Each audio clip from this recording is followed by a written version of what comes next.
I will take questions, yeah. Now it's your turn. I wanted to, I've been reading a lot, there's a debate about whether political humor is positive for us and helps to not normalize Trump and what he does, or it's negative, it makes us complacent. What do you think? Oh, I think humor is oxygen. We need the humor ourselves, and also it's kind of poison for the tyrant. The tyrant can't stand to be called an emperor without clothes. Oh, and that's why, you know, they're going after Stephen Colbert right now. They just can't stand it. I mean, I do think he shouldn't have used, he had a great riff, he didn't need to use the obscenity in there. You know, the idea that they're gonna knock him off the air because he said it is ridiculous. And, you know, Jimmy Kimmel's been great. I don't know if you saw the Jimmy Kimmel healthcare discussion. He has a child that was just born 2 weeks ago with a terrible heart defect. And the kid's doing fine right now, but the baby, you know, almost died in the first week. And Jimmy Kimmel, who's obviously a multimillionaire now, said, what happens to the family that doesn't have my resources and may not have health care, especially if the Affordable Care Act gets thrown overboard? And I don't like calling it Obamacare, and I think the President Obama made a mistake by embracing that term. It never was about President Obama, it was about whether we're gonna have coverage for people with pre-existing conditions, and whether we would get close to Medicare for all, which is where we need to go in this country. But this was a very powerful presentation by Jimmy Kimmel, and if you haven't seen it, you should YouTube it. And he talked again about it last night or the night before, and he's doing a lot to rally people to oppose this destruction of the health care that we have right now, which is a very dangerous thing. So I commend that to you. I look at YouTubes occasionally in the morning, if they're funny ones, especially. Saturday Night Live has been hilarious, for instance. And I think, you know, I just think, I don't think Trump can stand looking at Alec Baldwin, you know. You mentioned like Stephen Colbert. I mean, these guys have an audience of millions that hear them every night. How about the average person, though? I mean, do we carry any weight? Well, I hope. How would we express ourselves? Oh, I hope we do, and I'm all for expressing ourselves. I think we all need to express ourselves locally. And that means protesting locally, it means writing letters to the editor, it means contacting your legislator, especially with a personal note, a handwritten note, even in this day and age. I know one of those late night comedians makes fun of people writing handwritten notes. I write handwritten notes all the time, but I guess that makes me a dinosaur. But yeah, I would definitely contact your legislators, go to their office hours and their town halls, and Oh, yeah. they never have. You know, right? So, yeah, the protests in front of Paul Ryan's house. I think those are good ideas. Writing little letters to the editor of the Janesville Gazette, I think, is a good idea. To write a letter to the editor that has a good chance of being published, I think you need to write it within 24 hours of seeing the article in the paper that bothers you or that you want to respond to, and find out on their website who the letter to the editor is, or who the editor of the paper is, period. Get that person's email and email your letter into that editor, because that's how you're going to maximize your chance. My poor dad always wanted to get a letter to the editor into the New York Times, but he would wait and wait and wait to compose it because he wanted it to be perfect. And by the time he would send it in, you know, the subject that he was responding to was now 10 days old, and there have been 150 stories in the New York Times since then. So you need to get it in quickly. Yeah, I'm just concerned about listening to you about the idea of a strong message. There's so many attacks going on of all the things we believe in, and we're trying to respond individually various ways for all these negative things. But we need a more affirmative line of attack, maybe not one, maybe two or three or four, like you're suggesting here. And how to get that across, how to organize that so that it's really heard more. I mean, we hear Trump every day, every tweet, and I just feel like on our side, it isn't as well put together. I don't know how to say it better than that. Well, I totally agree with you, and I give Trump credit. You know, "Make America Great" was a terrific salesman slogan. And it's not an accident that he had it on his cap every day, so whenever he was pictured on TV, he was selling right there on his head. And people wanted to hear that their country that they love is going to be great again. So that was a very clever slogan on his part, despite the fact that I think it had echoes of aggrievement that is a dangerous emotion to exploit.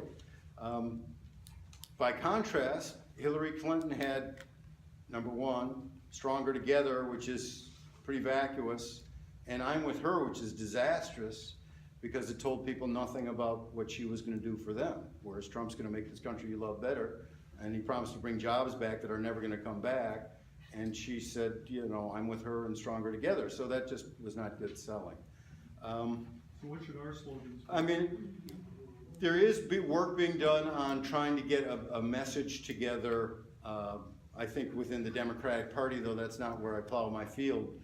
In the progressive nonprofit community here in Wisconsin, we're working, this is one of the good pieces of news, we're all kind of coordinating together in a way that we haven't done prior. I mean, Walker got us organized in a way, got our act together in a way. So we are trying to project an image and a message of thriving communities is one of the expressions that we're trying to use more.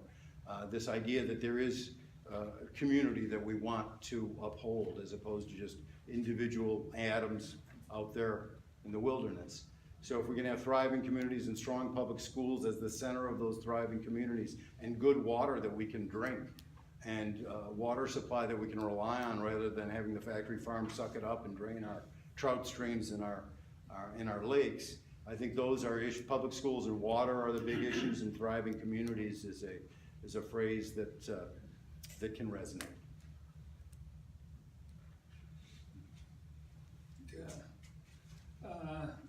Just a comment, and then you can comment back.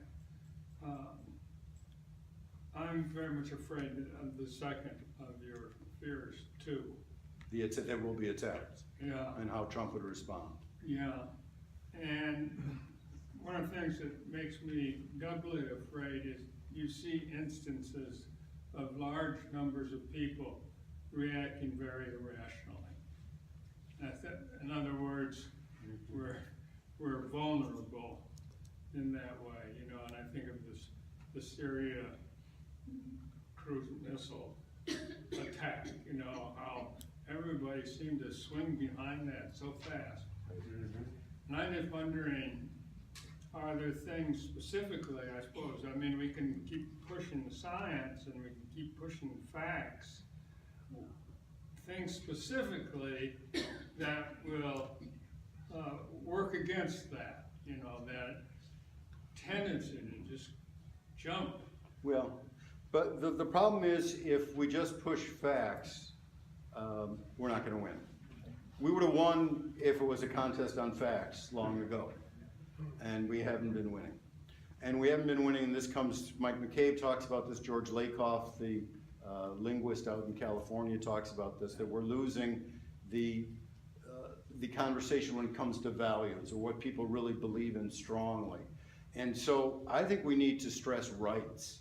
We need to stress freedoms. And we need to expand the definition of freedom so it just doesn't mean, you know, stay away from me, but, you know, how free are you if you don't have health care? Or how free are you if you don't have a decent job or enough money to feed your kids?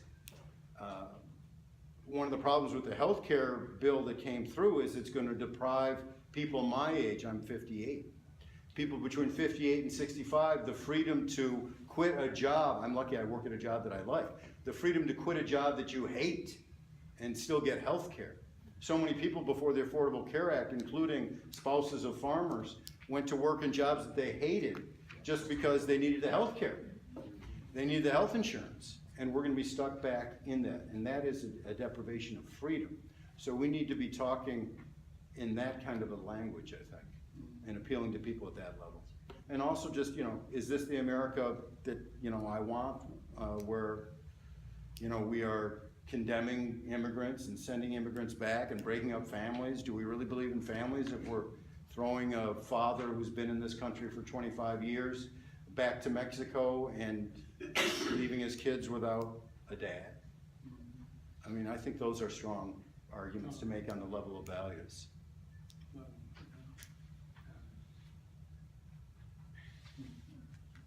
Where do you see the leadership to oppose what's happening with Trump?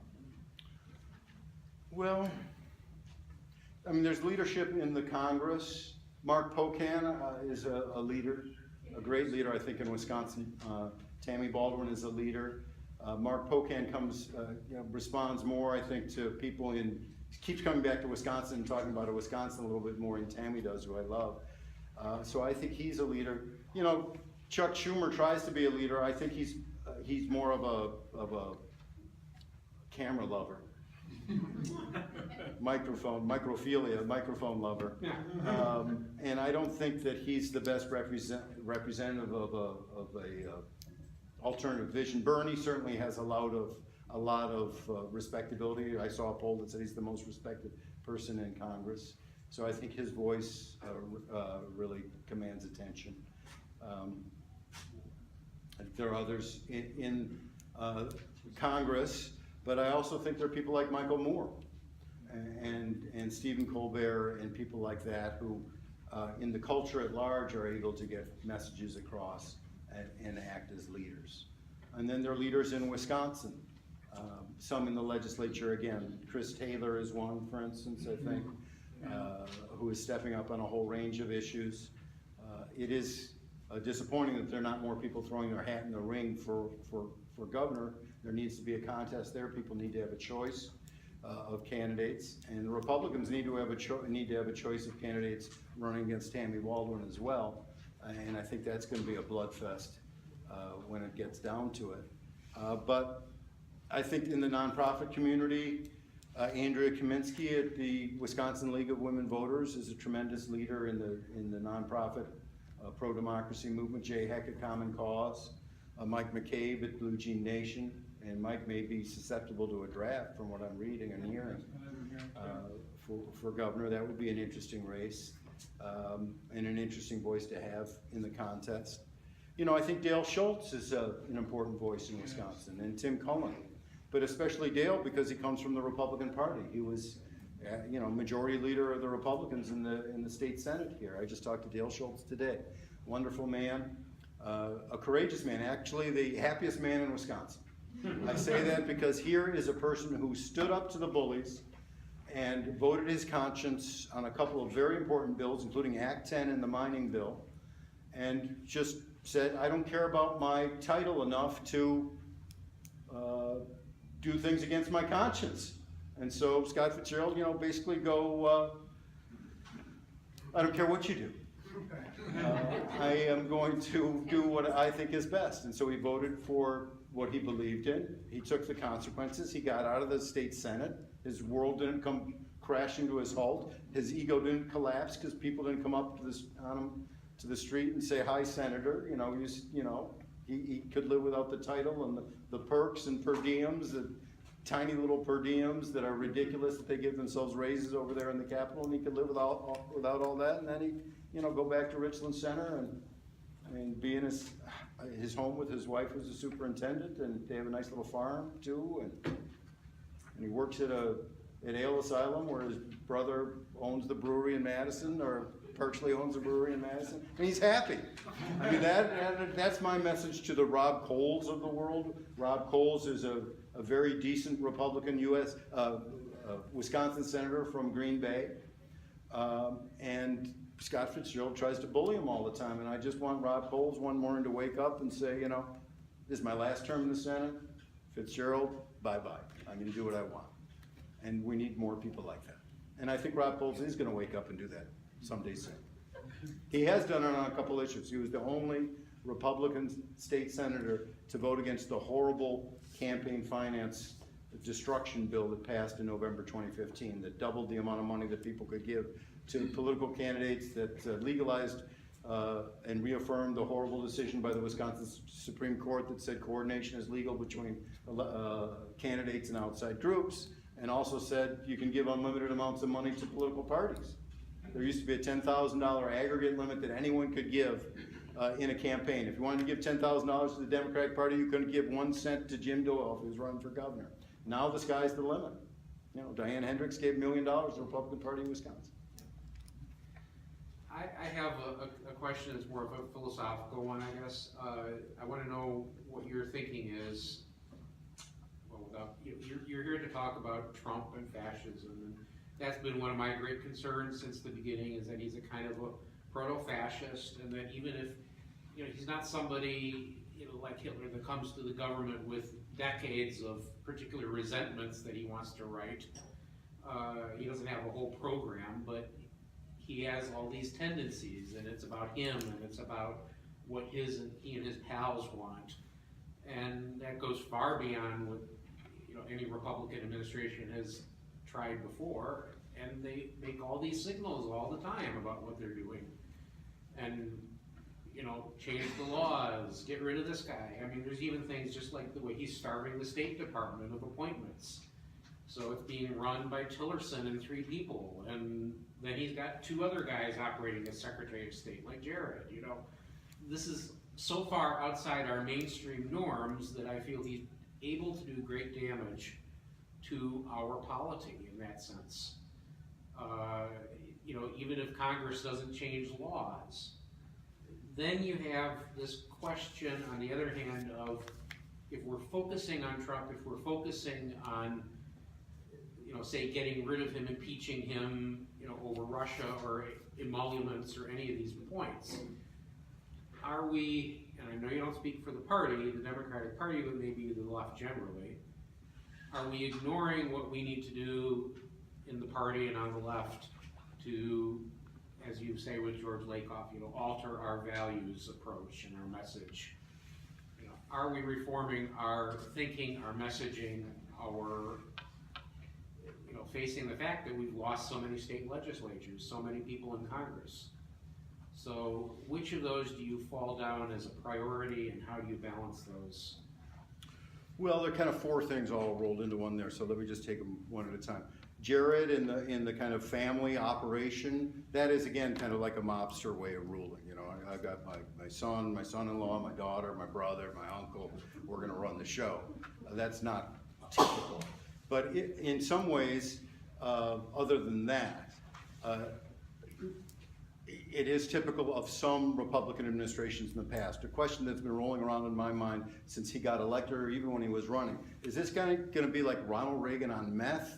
You know, just an exaggerated version of Reagan, and Reagan was horrible on the environment. Reagan was horrible on a whole range of things. Or is this guy Trumpalini? You know, that's the real question.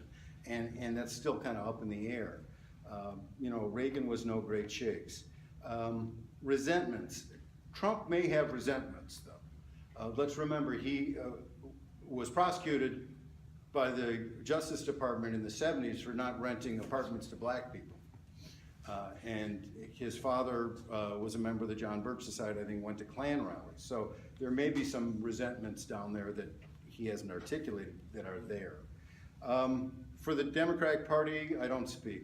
For the progressive movement in general, I do think, you know, I think it's time to give a positive vision, a fundamental vision of how the country can be better and how everyone's lives can be better, especially if we have Medicare for all, for instance. You know, Bernie Sanders showed the way, really. In the future of the progressive movement, and probably, if it has a good future, the future of the Democratic Party is to go in the direction that Bernie showed. Because he was able to galvanize people by the millions, and were not for some hanky-panky by the Democratic Party nationally, he might have been president of the United States today. Do you think that YouTube is part of the revolution? I think any way to communicate, I think we need to communicate any way people communicate.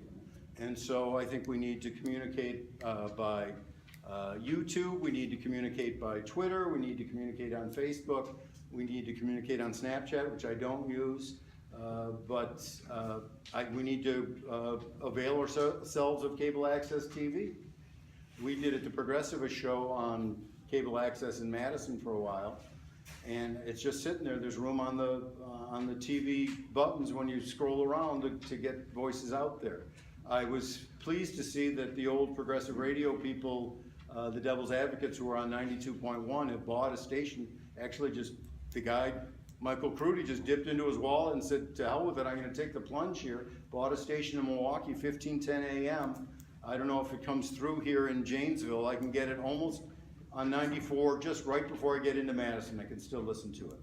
And it's comforting again to hear Tom Hartman and Stephanie Miller, speaking of humorists, and to hear the Devil's Advocates from 3 to 6 or 2 to 6, whatever it is. So I think it's that kind of initiative that needs to be taken. You know, there's a series in the Journal Sentinel about how the Bradley Foundation has been funding the right-wing movement in Wisconsin and now is exporting it to other states. I mean, they were so far more sophisticated, so far more strategic, so far more better funded than anyone on the progressive side here in Wisconsin over the last 20 years that it's just a joke. No wonder we got the crap beat out of us. So I think those with money need to start paying attention and using their funding more strategically. And the rest of us need to organize better and message better and fight harder and prevail at some point. But we need to talk to people who don't agree with us. We need to talk to our neighbors, people we do sports with, people we play cards with, people who are in church or temple with, who may not agree with us, who are susceptible to rational conversation still. Not the person with a Confederate flag on their bumper sticker, or the person in Oshkosh who was literally flying a Nazi red and black swastika flag in the wintertime. I saw that on Facebook, the picture of the person's house with the Nazi flag outside. I'm not gonna knock on that person's door. Of course, with the new, what is that doctrine called? Castle doctrine, you could be killed for knocking on that door. So that's probably not a wise move, but it's simply not the case that everyone who voted for Donald Trump, or even a majority of the people who voted for Donald Trump, is a racist or a bigot or an unredeemable human being. And so we need to engage in conversation. One of the reasons I like going on Wisconsin Public Radio on Friday mornings and argue with a conservative, even though the woman I was arguing with had a voice that was eerily reminiscent of Sarah Palin's on Friday mornings, is that it's a forum where there's actual rational debate going on, and there are listeners who don't agree with me. Because if I just talk to you good people all the time, I'm not going to be making a huge dent, though I do think it's good for preachers to talk to the choir too. But we need to reach people who don't agree with us, certainly.